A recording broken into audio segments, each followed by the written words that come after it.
அன்பு நண்பர்களுக்கு டாக்டர் சர்வானந்தாவின் இனிய வணக்கங்கள். அவையின் கொன்றை வேந்தன், ஏவா மக்கள் மூவா மருந்து அப்படின்னா என்ன?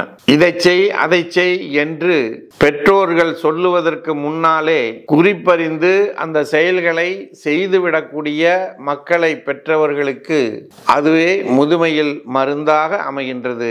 எந்த பாதிப்பும் இல்லாமல் அவர்கள் முதுமையில் வாழ்கிறார்கள். இதுதான் அமுதம் என்று பெயர் என்று அவை சொல்லுகிறார். நண்பர்களே, உங்களுக்கு மன அழுத்தம், கவலை, பயம், மரண பயம் இருந்தால் உடனடியாக சர்வம் ஹெல்த் கேரை தொடர்பு கொள்ளுங்கள். இந்த பிரச்சனையில் இருந்து பூரண நலம் பெற முடியும். தொடர்புக்கு 9176380403.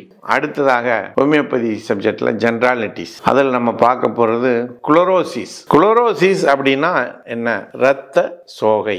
எப்படி தாவரங்கள்ல இலைகள் பசுமையாக இருக்கு, அந்த இலைகளுக்கு பச்சையம் குளோரோஃபில் அப்படிங்கிற இது கிடைக்காமல் குறைகின்ற பொழுது அந்த இலையானது வெளிரி மஞ்சளாக மாறி விடுகிறது.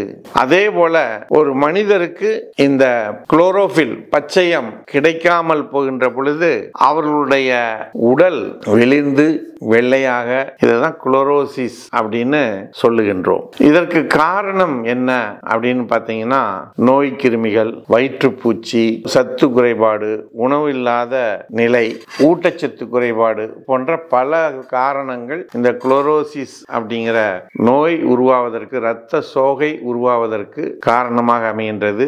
இந்த குளோரோசிஸ் ஏற்பட்டுச்சுன்னா எல்லா நோய்களும் உடம்புக்குள்ள வந்துடும். பல பிரச்சனைகள், உடல் வலி, கைகால் வலி, கைகால் வீக்கம், உடல் முழுக்க வீக்கம், அசரி, எந்த வேலையும் செய்ய முடியாத ஒரு நிலை, மந்த நிலை ஏற்பட்டுவிடும். இப்படிப்பட்ட நிலை வராமல் தடுத்துக் கொள்வதற்கு நாம் முழுமையாக என்ன பண்ணணும்? நல்ல சத்தான உணவுகளை எடுத்துக்கொள்ள வேண்டும். அடுத்து இப்படி வந்துருச்சு அப்படின்னா ஹோமியோபதியில நிறைய மருந்துகள் இருக்கு. Arsenicum album, belladonna, calcarea carb, calcarea phos, calcarea fluor, ferrum, ferrum met, ferrum phos, gelsemium, graphites, sulphur, sepia, vanadium போன்ற பல மருந்துகள் இருக்கிறது. இவைகளை எடுத்து அந்த குளோரோசிஸ் என்கின்ற பிரச்சனை நமக்கு ஏற்படாமல், ஏற்பட்டிருந்தால் அதை குளோரோசிஸ் என்கின்ற நோய் நமக்கு ஏற்படாமல் தடுத்து விடலாம் என்று கூறி வாய்ப்பளித்த சர்வம் யூடியூப் சேனலுக்கு நன்றி கூறி விடைபெறுகிறோம். நன்றி, வணக்கம்.